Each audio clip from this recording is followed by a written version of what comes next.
I can't believe it because this is absolutely insane. The drama surrounding this information is wild because at the end of my last video where I tried to give you guys a bunch of information about what the Lakers are doing and the progress the Lakers were making towards specific free agents, I almost literally recorded myself saying, hey, Dwight Howard has agreed to stay with the Lakers. He's going to return to the Lakers. But what people don't know is Shams tweeted out that Dwight Howard is going to sign with the Lakers, and well, there was a huge 180. I've never seen this before. Shams deleted the tweet. It was nuts. So what's going on, guys? Your boy Mike here, bringing you guys my second video in about 2 hours. And I'm about to literally leave to this memorial for my grandfather. So make sure you guys are following me on Twitter and on Instagram. I'm going to try to keep you guys up to date on free agency there. But before we get to the content, if you guys could take a moment to leave a like, subscribe, and turn on my notifications to help the channel grow, I would greatly appreciate that. And check us out on our gaming channel, TheFlightMike TV, and our NFL channel, Microphone. Now that we got all that out of the way, cue the intro.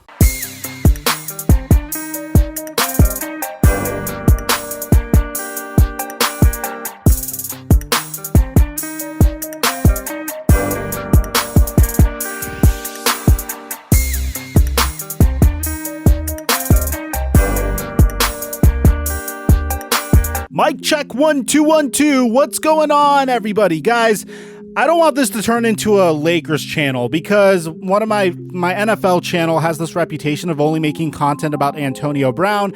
I don't want the same thing to happen over here with my basketball channel and the Los Angeles Lakers. So the very first piece of news that we have to uncover, it has to do with Danilo Gallinari, because Danilo Gallinari has officially agreed to a deal with the Atlanta Hawks on a 3-year, $61.5 million contract. Now, I don't have to tell you why this is amazing, because Gallinari is probably one of the most underrated players in the entire NBA. The Atlanta Hawks get him at a good contract, not too much of a length either. Shooting is at a premium in the NBA, but I feel like Gallinari has always been slept on. So let me tell you how good of a get this is for the Atlanta Hawks. First of all, this is the type of team Danilo Gallinari typically plays for. He never plays for absolute contenders. He always plays for those teams that are just trying to get over the hump. As a result of that, he's relied upon heavily for scoring. And as a result of that, he has a pretty impressive resume of stats if you look at it. So if you take a look at what he was doing for the OKC Thunder, it's very consistent with what he's been doing since the 2015 to 2016 season, even though he's been on two other teams since then, the Denver Nuggets and the Los Angeles Clippers. Last year for the Thunder, he averaged 18.7 points per game, 5 rebounds per game, 2 assists per game off of 44% shooting. But take a look at this number, and this is why he's probably so expensive. My man went ahead and attempted 7 threes per game. And guess how much he converted when he shot from 3, guys? He was able to make 40.5% of those threes. I was going to round it up to 41%, but when it comes to 3-point shooting, I don't mess around. His player efficiency rating is a 19.5. He has 6.3 win shares. I think this is by far the most underrated signing in the entire offseason. This is the exact running mate that Trae Young needs. So to give you an idea of what the Atlanta Hawks are looking like now, they have a phenomenal young wing in DeAndre Hunter. They have a very promising shooting guard in Cameron Reddish. They drafted probably the highest upside center in the entire NBA this year in Onyeka Okongwu. Bear in mind, they still have Clint Capella and Trae Young. Now they have Danilo Gallinari. So I need to ask your guys' opinion on something. Do you think this is enough for the Atlanta Hawks to finally make a push and make an appearance in the Eastern Conference playoffs? I think so.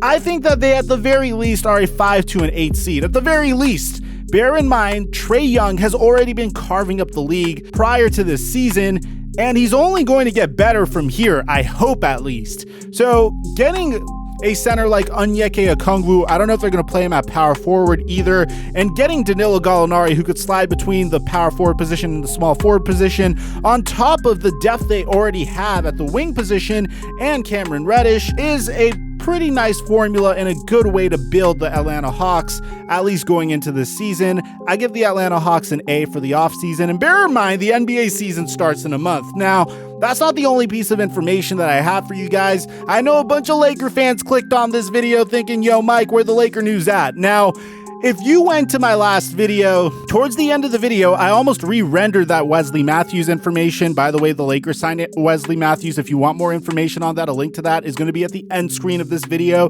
But I was going to discuss how the Lakers re-signed Dwight Howard. And I even tweeted it out, and I deleted the tweet because Shams tweeted out that the Lakers are going to re-sign Dwight Howard. He eventually deleted that tweet and said, update, Dwight Howard continues to consider all of his options. No deal has been done yet. Well, Dwight Howard has officially made up his mind, ladies and gentlemen, and Daryl Morey strikes again because according to Shams Charania, he hit us with the craziest Shams bomb of tonight.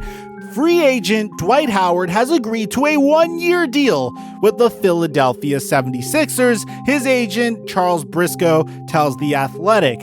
Man, I must admit, I'm a little bit let down. I felt like the Lakers were going to definitely retain Dwight Howard over here, but it appears as though it wasn't meant to be. I am a little sad about it, but I think it's a beautiful story. Towards the end of Dwight's career, he was able to win a championship with the team that absolutely despised him the most. He definitely redeemed himself in a lot of Laker fans' minds. At least in my mind, I still have tremendous love for Dwight Howard. Now, the Philadelphia 76ers, in my eyes, are the biggest winners of the offseason. To this point, they already got out of Al Horford's contract, traded it for an expiring contract in Danny Green, who brings in three-point shooting, which is something that the Philadelphia 76ers have been missing since JJ Redick left. They were able to draft a very high upside player in Tyrese Maxey, a player that was going to fit in perfectly in the starting five should they decide to put him in the starting five, which they probably will not, but a player that plays off of Ben Simmons very well, a scoring point guard. So Ben Simmons could have the ability to make plays for Tyrese Maxey down the field, down in the future.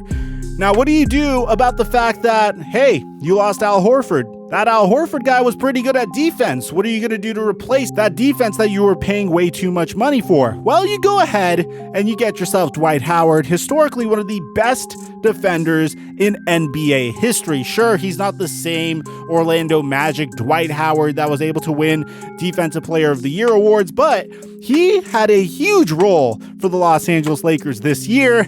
And hey, at least now that he's no longer a part of the Los Angeles Lakers, maybe Shaq will stop bothering him. I was kind of annoyed because when I found out the news that he was going to re-sign with the Lakers, I tweeted at Shaq and I asked him how he felt about this, but I had to delete the tweet because, well, he decided to reverse course and join the Philadelphia 76ers.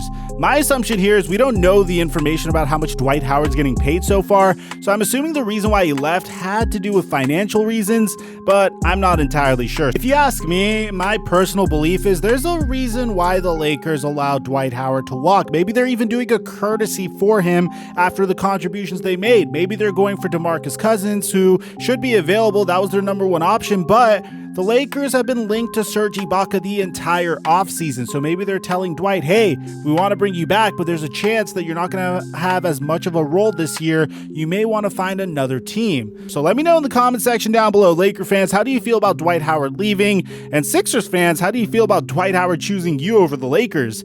Personally, I feel like the Lakers have backup plans in place. DeMarcus Cousins is still available. That was their plan A from the get-go from last year, so we'll just have to wait to see. If you made it to the end of the video, make sure you leave a like, subscribe, and turn on our notifications, and we're going to start doing career simulations on my TheFlightMike TV channel, so make sure you check that out. Aside from that, I'm your boy, TheFlightMike, and I'm dropping my mic until our next upload.